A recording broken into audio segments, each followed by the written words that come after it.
Mexico, a beautiful delta spreads westward like a great yellow fan.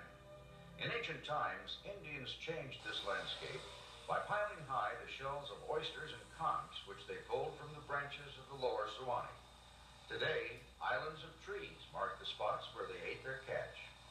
It would be hard to find a more enjoyable way of studying natural history than sailing smooth and low in an ultralight airplane over the palm-studded scenery of the Suwannee Delta.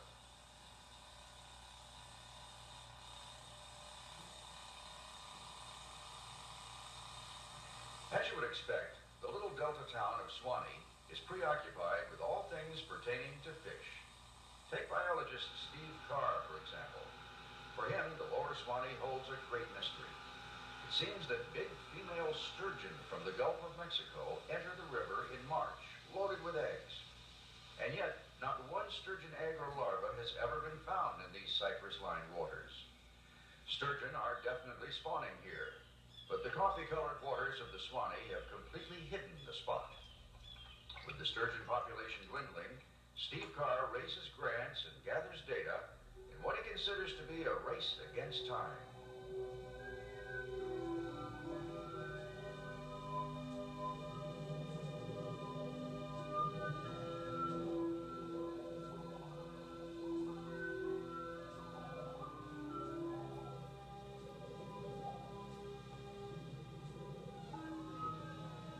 The fish is prehistoric looking, with 4 dangling barbels for feeling along the dark bottom of the river. And look at that mouth. It siphons little lancelets and brachiopods out of the mud. This is no ordinary fish. Smoked sturgeon can bring $20 a pound in New York, and the females can become enormous. Carr believes that a 15-footer may creep the bottom of this dark river. The Suwannee is famous for its high, sandy banks, which are like dunes in some places. In the spring, ironweeds throw out purple sprays within view of the river, while multicolored phlox flowers cover acres of forgotten fields. Long plumes of standing cypress fly like brilliant red flags along the high banks. Here we also find a prickly little vine called mimosa, the sensitive briar. It has leaves that fold up when you touch them. Bees and other insects find the flowers irresistible, but the green lynx spider, who knows where the action is often there to greet them.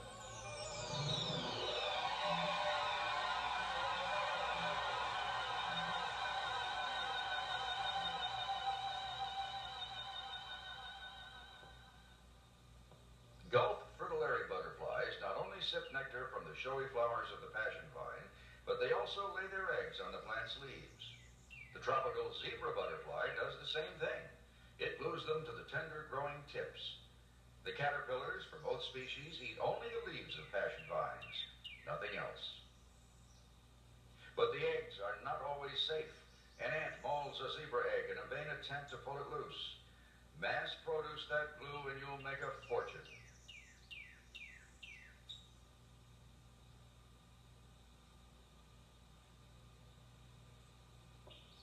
One of the most fascinating plants along the Suwannee is a beautiful cycad that the Indians called kunti. Since it has a seed cone rather than a fruit, the cycad is thought to be related to the pine.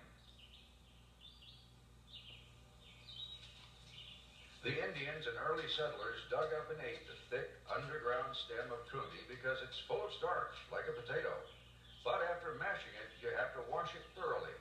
It's poisonous if you don't. Nowadays, people don't pay much attention to kunti, but it is forever a part of the history of this Marjorie Kennan Rawlings world along the banks of the river.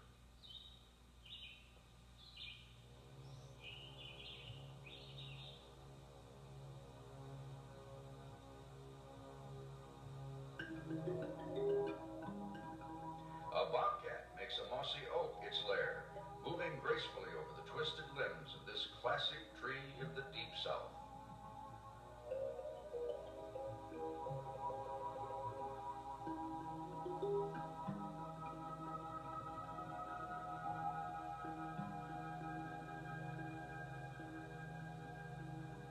The live oak also harbors a rough green green snake, which matches so perfectly the color of the leathery leaves.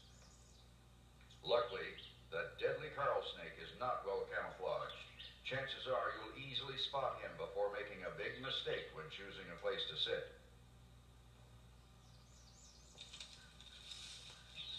The Suwannee is reptile country, and you don't travel far before you find a Florida box turtle, or one of his kin. In the spring, Cooper's hawks raise their young in tall trees along the river. By early June, the awkward chicks are mostly legs, beaks, and down. The parents are secretive, and so finding a nest and building a 50-foot tower blind in the dense woods is no small task. Incredibly enough, the nest has somehow survived the breaking off of the entire top half of the tree, which now lies wilted on the ground far below. The chicks have probably forgotten all about the storm that did it.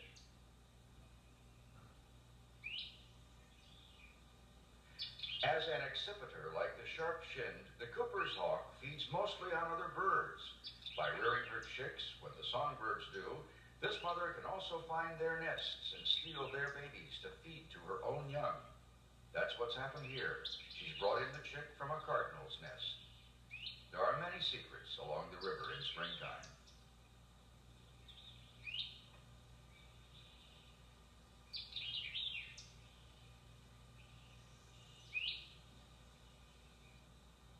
The Suwannee River arises from the Okefenokee Swamp in southern Georgia.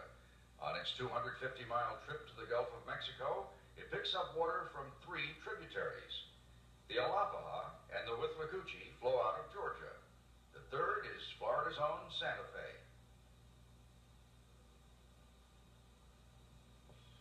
The Santa Fe is a large, coffee-colored river like the Suwannee, but it has a different character. Things are more casual here. You don't find those high banks that sometimes make the Suwannee hard to approach. White-tailed deer step into the waters, knowing that if danger strikes, it's an easy dash for the timber.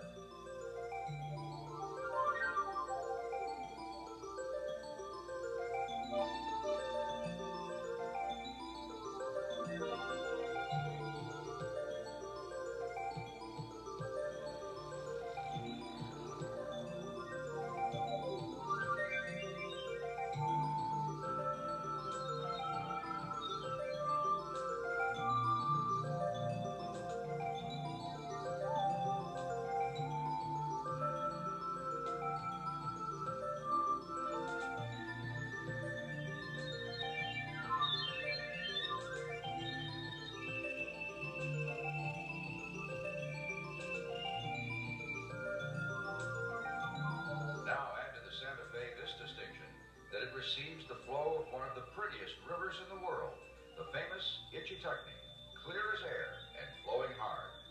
The Itchitucknee is almost totally spring-fed. All along this little river are crystal clear artesian springs boiling up from the limestone rock.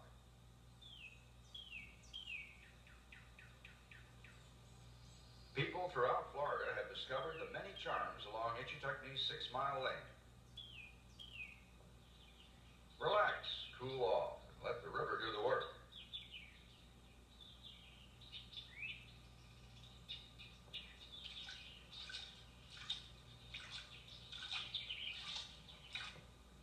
Rental places have sprung up in nearby Hildreth and Fort White to keep up with the demand for tubes and rafts. Now, on a typical summer afternoon, the Itchitucknee River is a spectacle. Park officials have cut the traffic to 3,000 people per day. But even that, for a small river, is environmental pressure we may not wish on the Itchitucknee.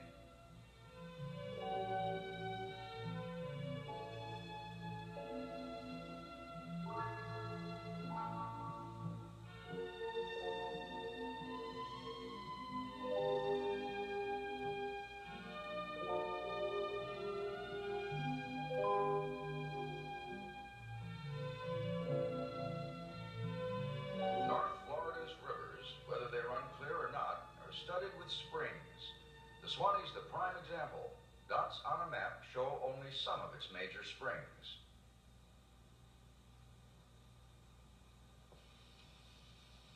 Fannin Spring spews out more than 100 cubic feet of water every second, while over a hill, a smaller version called Little Fannin tumbles like a thin mountain stream.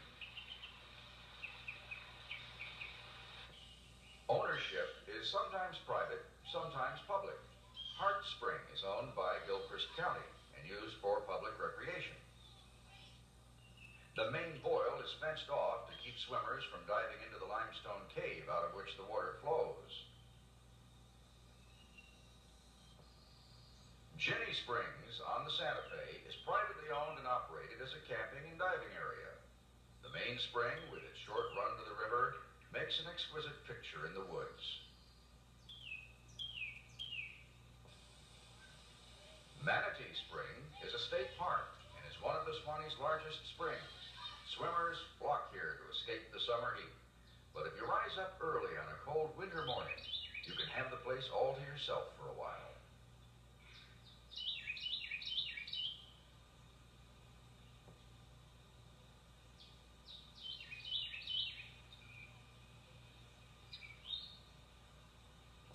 From the air, Little River Spring is typical.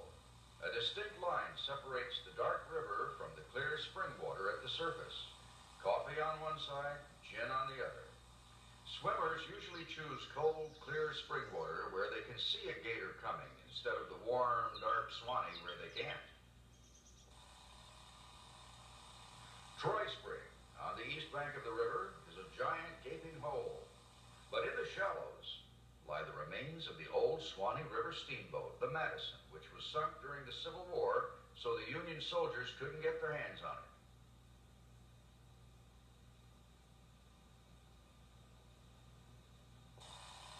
Now, our ultralight turns up Peacock Slough, a long stretch of spring water running to the Suwannee.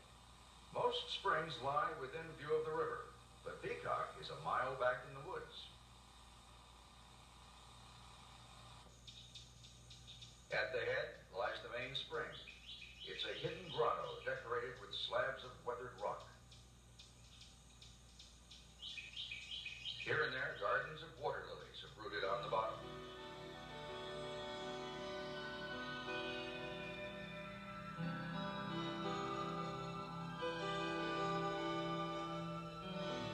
Streamers of algae trail like dreamy cobwebs in an imaginary world. Old floppy mops dancing in the never-ending current. Algae is part of the all-important base of the food chain.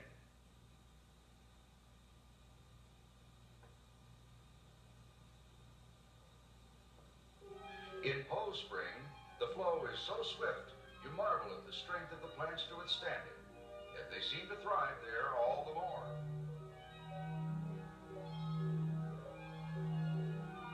This avalanche of vegetation is food for little herbivores like the spiny snail that sometimes cover the plants. We also find the apple snail grazing. It's the largest freshwater snail in North America. In one spring, there are so many empty snail shells blowing around, you think you're inside a popcorn machine.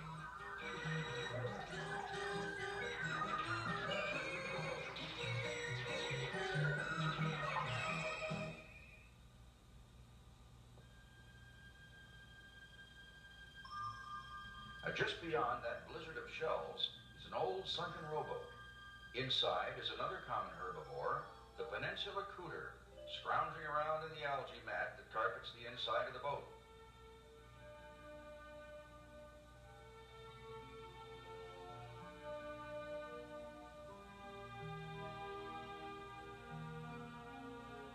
Cooters are clumsy on land, but here they glide with paddled feet through water as clear as air. Most turtles take off like a shot when they see you, but others hover in on little fits of curiosity before hightailing it. The red-bellied turtle doesn't stick around for long.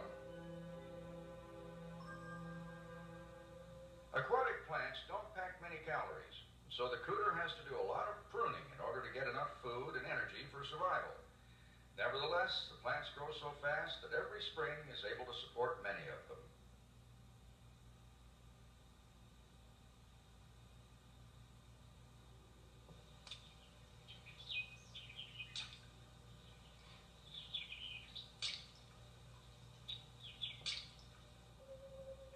The striped mullet that slap their silvery sides on the rivers are really saltwater fish like the sturgeon.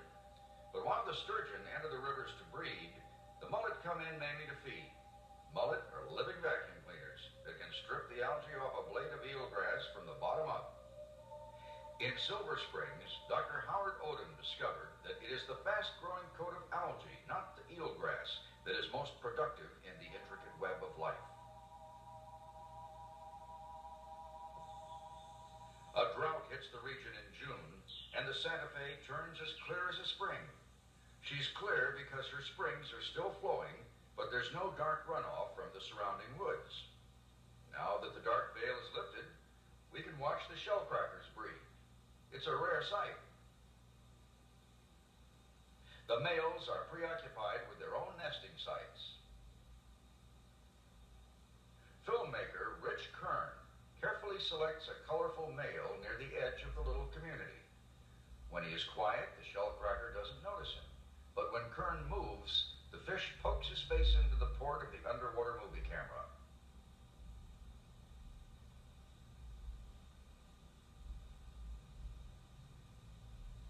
And when Kern points his finger at him, the fish swims off his bed and starts nipping at it. It's a David and Goliath game.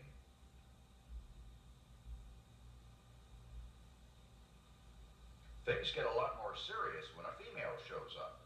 Suddenly, a big commotion breaks out, with males darting around trying to lure in the little female shellcracker.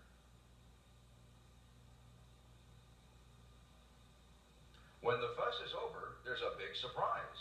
The female has selected the very nest Rich Kern has been filming. His colorful male has won the competition, and already the mating ritual is underway. Now, the male owns the nest. He cleans it and maintains it in the hope that these efforts will find favor in the eyes of some female.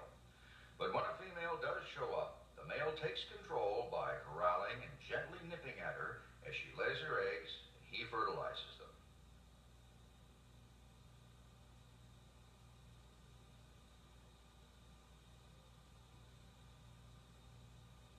The eggs are so tiny and clear, we must move in very close to see them. In the summertime, when the fish are off their beds, you can lure them in with hunks of bread. Two divers in nearby Ginny Springs find themselves in a cloud of fish.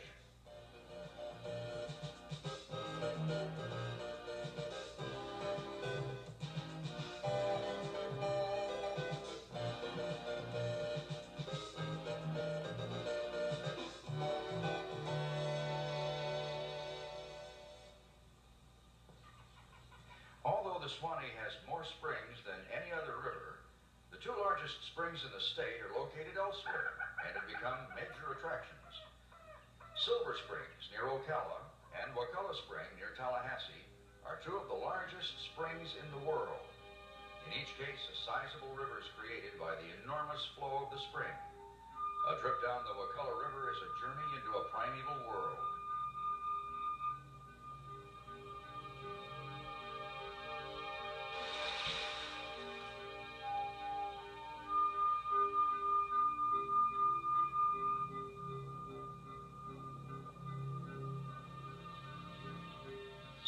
The Wakulla is famous for its limpkins. On the Jungle Cruise, you're likely to see a dozen of them. Limpkins always fish the same way and almost always catch the same things. Not fish, but apple snails. Every meal, every day.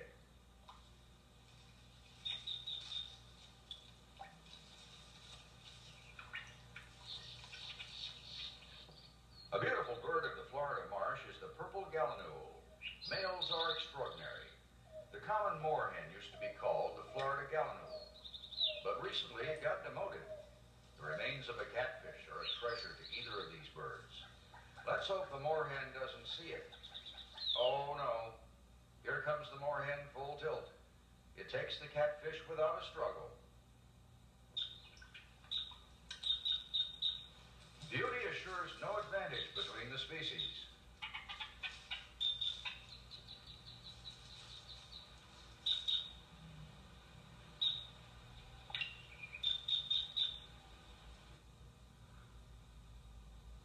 Life flourishes in the dazzling spring, but sometimes this abundance takes weird and unexpected forms. Many people know of the common snapping turtle with its smooth shell, but what about the turtle that we see now?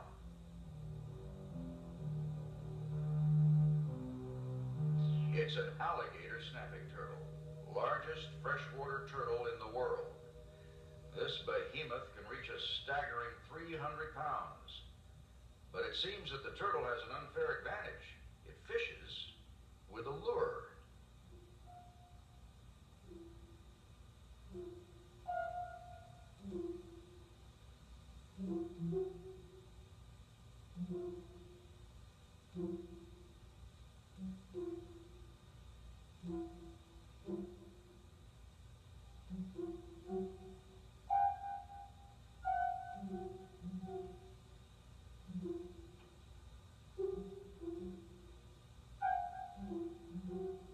The lure is part of the turtle's mouth, and as it moves, it swells up. And by George, you'd swear it was a worm. Little fish buzz around like flies, to bite or not to bite. Meanwhile, a greenback heron is doing its own version of bait fishing with a piece of bread found along the bank. But the crumbs are drifting, and the heron's having a tough time keeping up with them.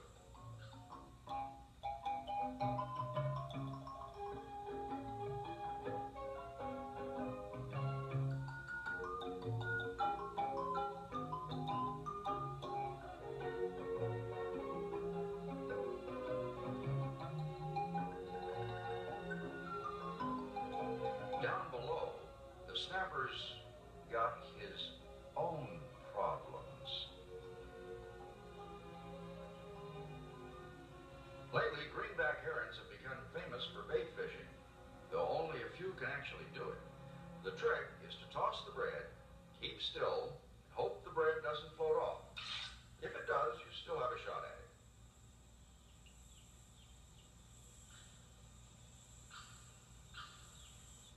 Meanwhile, underneath, the alligator snapper has something worth fishing for.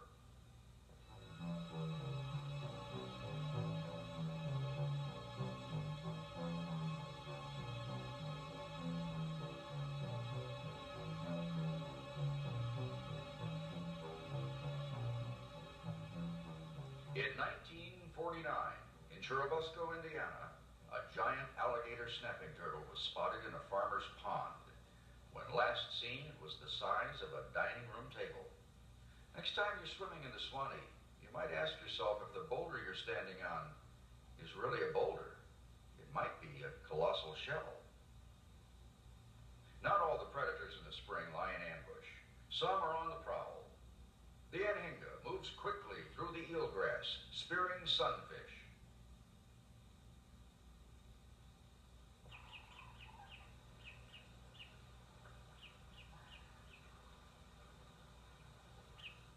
Another predator of fish is the stealthy Florida gar. Rich Kern was filming gar in the gin-clear waters of Silver Springs when, well, let's let him tell about it. It was a beautiful day, and I guess I got a little too preoccupied with fish, because when I glanced over my shoulder, this is what I saw.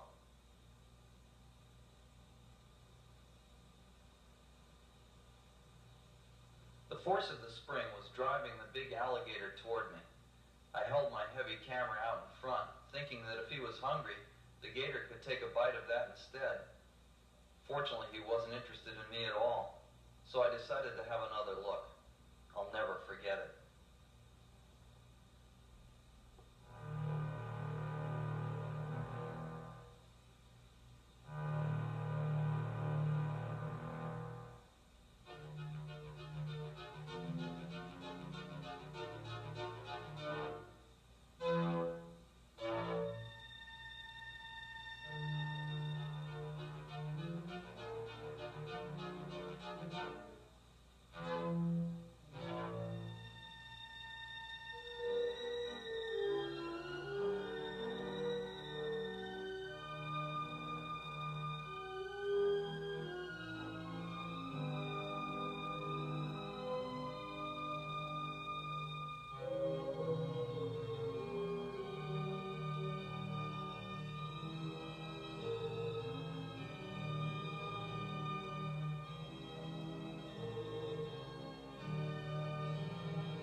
see that alligators swim without using their legs at all.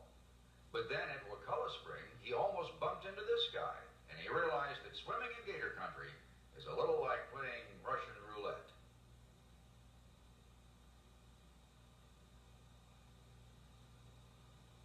By far, the greatest danger in Florida's alluring springs are the underwater cave systems out of which the water flows. Nearly 300 divers have died in them.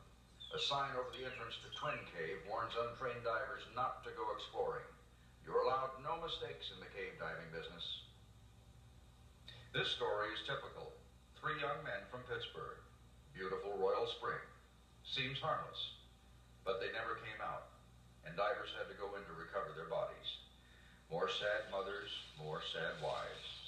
Yet cave diving is like most things. Proper training reduces the risk. Peacock Springs, with its miles of branching and interconnecting corridors, is a daunting underwater complex. Experienced cave divers have already charted 21,000 feet of limestone passageways, some of which break to the surface, forming a variety of sinkholes scattered in the woods. Olson Sink is one. In order to record on film what Peacock is really like, Rich Kern took several precautions. He got certified in cave diving, and he got 2 of the best cave divers in the state to go in with him. They were Mark Leonard and Lamar Hires from Lake City. These 2 men were not only Kern's diving instructors, they're among the divers called in to recover drowning victims, including the 3 from Pittsburgh.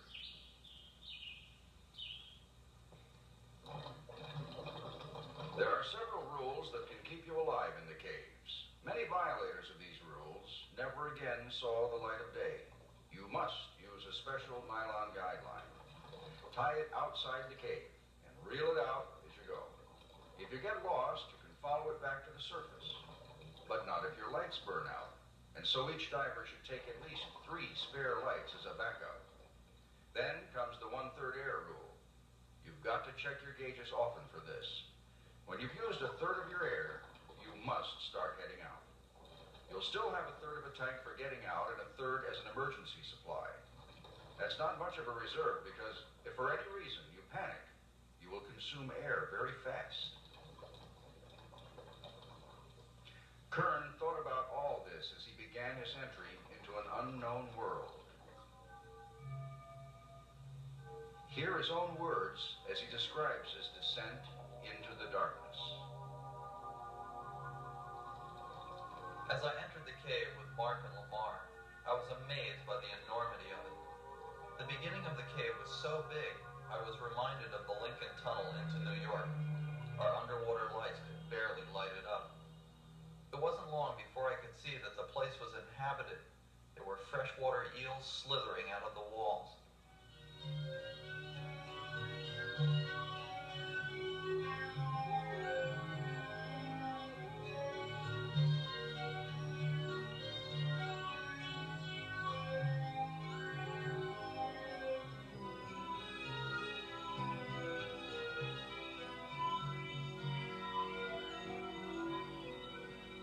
I followed the divers down through a long slit in the limestone.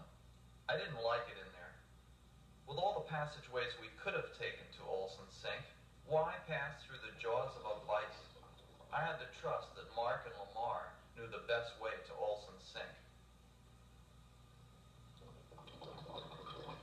At the bottom of the crack, at a depth of 90 feet, we found a cement block with a permanent line attached to it.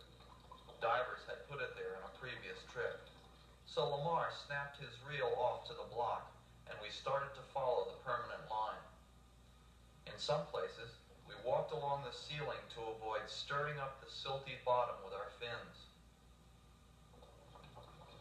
In other places, we pulled ourselves along the bottom, anything to avoid fanning up a blinding cloud of silt. In 1976, a diver named William Hurst got hopelessly lost in this cave. Just before he ran out of air, he scribbled a message on his underwater slate. I got lost. Tell my wife and kids I love them very much. When I thought about that, I wasn't letting Mark and Lamar out of my sight.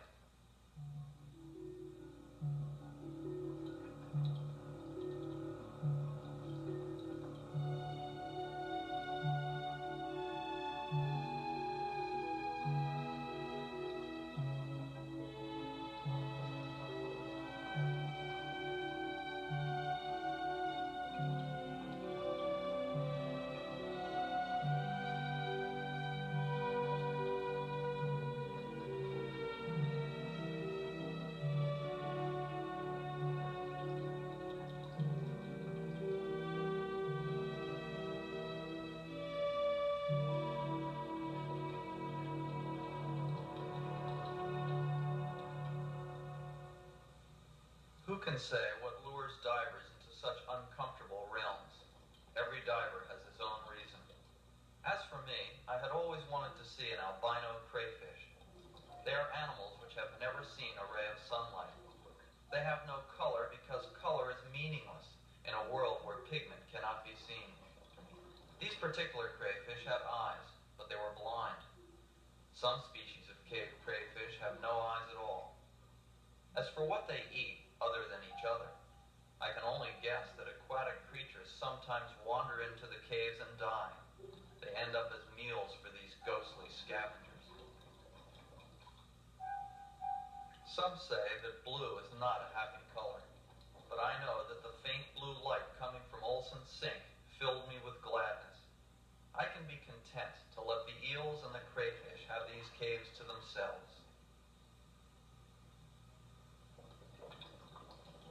On this tired earth, we have mapped all the continents and charted all the seas. But way down upon the Suwannee, there are still thousands of feet of limestone cave that have never juggled the beam of a diver's light. Someday someone may explore them, but I'm pretty sure it will not be me. And so at last, we came up out of the cave, into the gloomy light of Olson's sink.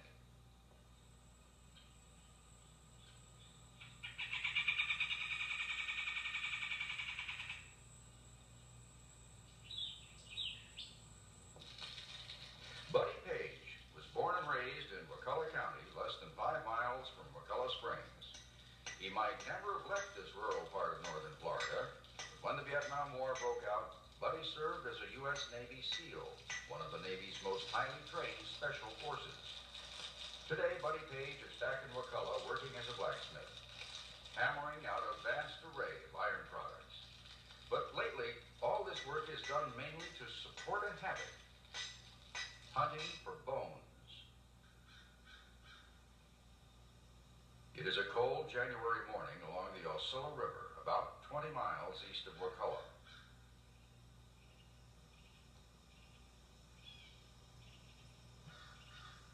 This would not seem to be an ideal time for diving, but Buddy Page is already on the bottom this morning reviewing history. He has found the skeleton of a mastodon. The bones of the extinct elephant are massive. From the mud he pulls a single vertebra. It's been lying on the bottom for 10,000 years. Buddy gathers broken pieces of mastodon rib as if he were stacking kindling for a fire. Certainly these animals were common in Florida before they went extinct. The Florida State Museum now has so much mammoth and mastodon bone, they're running out of room to store it. Maybe someday we will know what eradicated these giant mammals here in North America.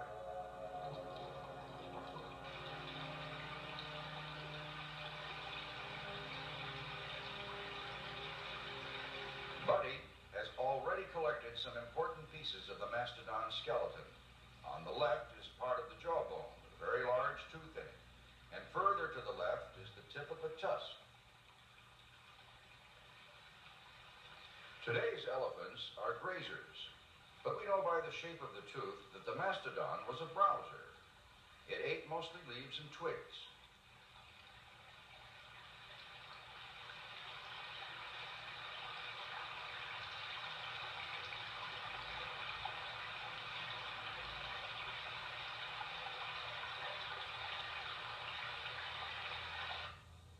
In those incredible days, 10,000 years ago and earlier, the Florida prairies shook under the weight of many impressive beasts. The glyptodont was an armadillo 10 feet long. They say that glyptodonts and giant ground sloths came up from South America. The giant sloths were hunted down by big saber-toothed cats. But even a saber-tooth would have had trouble with a mastodon, which stood 10 feet tall at the shoulder and weighed 6,000 pounds. A small child seems even smaller next to a mastodon skeleton at the Museum of Florida History in Tallahassee. The bones were found in 200 feet of water on the floor of McCullough Spring Cavern. There is one big mammal that still invades Florida's waterways. We find them heading up the rivers when the winter has chilled the coastal seas. They are Florida's legendary manatees, gentle giants achieve a length of 14 feet. They're lured into the springs to stay warm in the constant 72-degree year-round temperature of spring water. We find many at Blue Spring on the St. Johns River, and even more in the springs of the Crystal River, 2 of Florida's 13 manatee sanctuaries. Manatees may have been the mermaids of old. When Christopher Columbus came to the New World, he claimed that these mermaids, as he described them, were not as beautiful as he'd been led to believe. No, even a sailor wouldn't be impressed.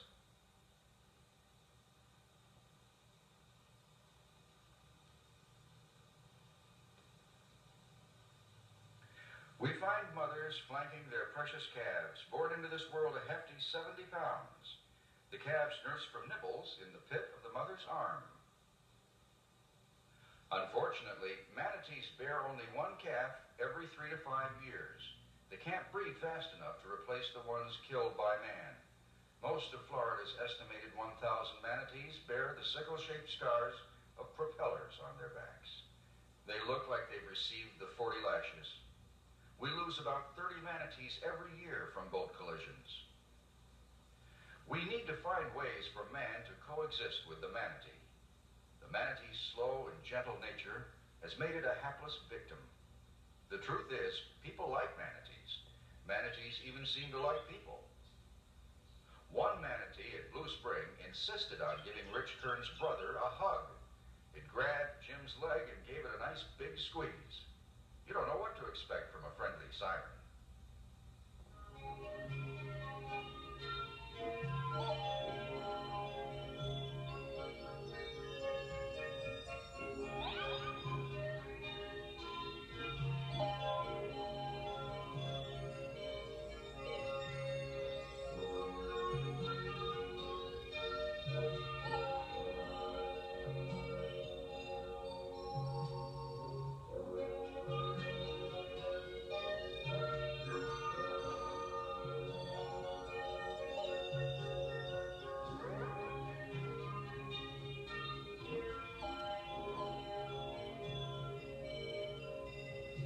Manatees eat only plants. They eat about 100 pounds every day. They're the only plant-eating marine mammals in the world, and so it's no wonder that people like to call them sea cows.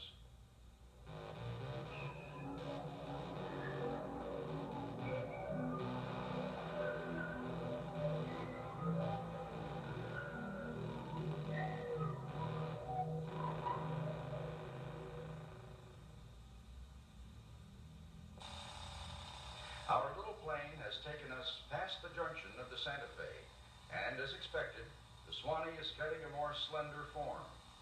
From the air, natural and man-made landmarks can be studied with the greatest of ease. But north, on the cozy little Suwannee near White Springs, we insist on taking a canoe. Way down upon the Suwannee River, far, far away. Stephen Foster never even saw the Suwannee, but in his mind's eye, he may have conjured up something like this.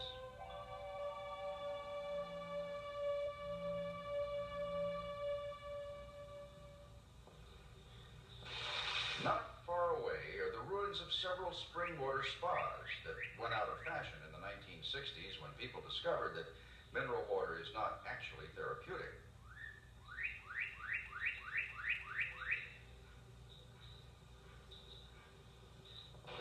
Just north of White Springs, the Suwannee cuts into bedrock, creating the only white water in the state. For canoeists who are used to Florida's lazy rivers, Big Shoals is a quantum leap in excitement.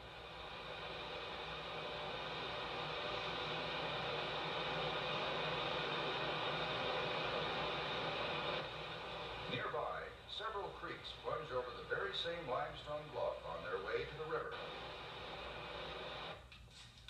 Willie Murphy is one of the last chip and dip men in Florida. He works a stately grove of longleaf pines along the upper Suwannee, just south of the Georgia line. Willie Murphy is one of the last of the turpentine men, but with a chronic sore foot, this could be his last year in the business. Mrs. Murphy keeps a mullein plant in the backyard. A leaf of mullein boiled up makes a good poultice for the foot, and it keeps her husband going.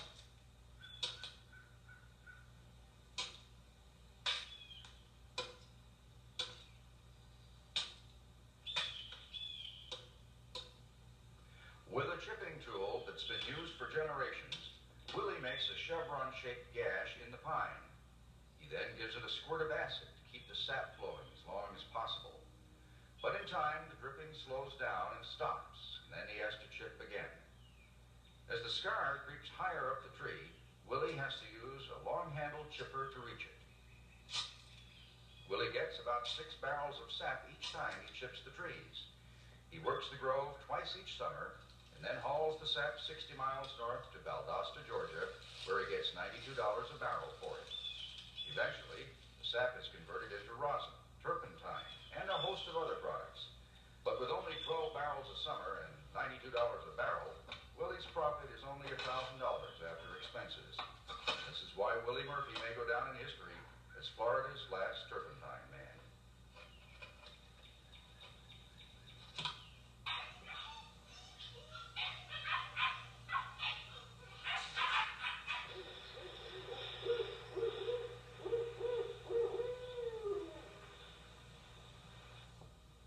A few miles away, we pay a visit to Joe and Corinne Acosta to document their version of life near the upper Suwannee. Joe is heavy into pigs. Now, you've heard that pigs are smart. Yes, but they're also indecisive and lack leadership. Observe that when one pig decides he doesn't like us, they all bolt for the door. And when one pig changes his mind, they all come charging back. They don't know what they want to do.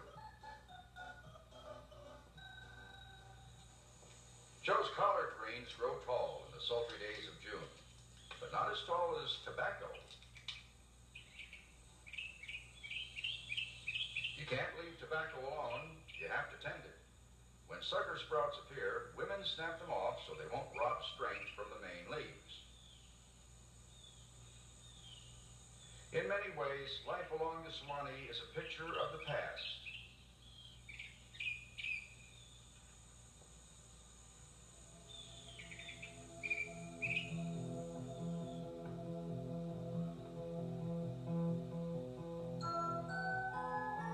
Inevitably, the Suwannee loses its high banks, and the things below start to look a little swampy. The landscape now belongs to the good citizens of the state of Georgia, but the river belongs to no one. For the Suwannee is not a thing to be claimed, but an event in which water particles and fish and even little towns participate, but for a brief time. The river occupies a place, but the place is not the river, for the river only flows through it on its way to someplace else.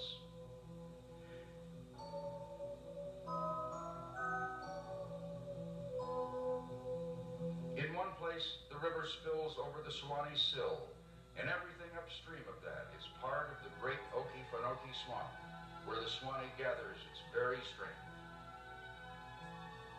It is at this point that our story ends.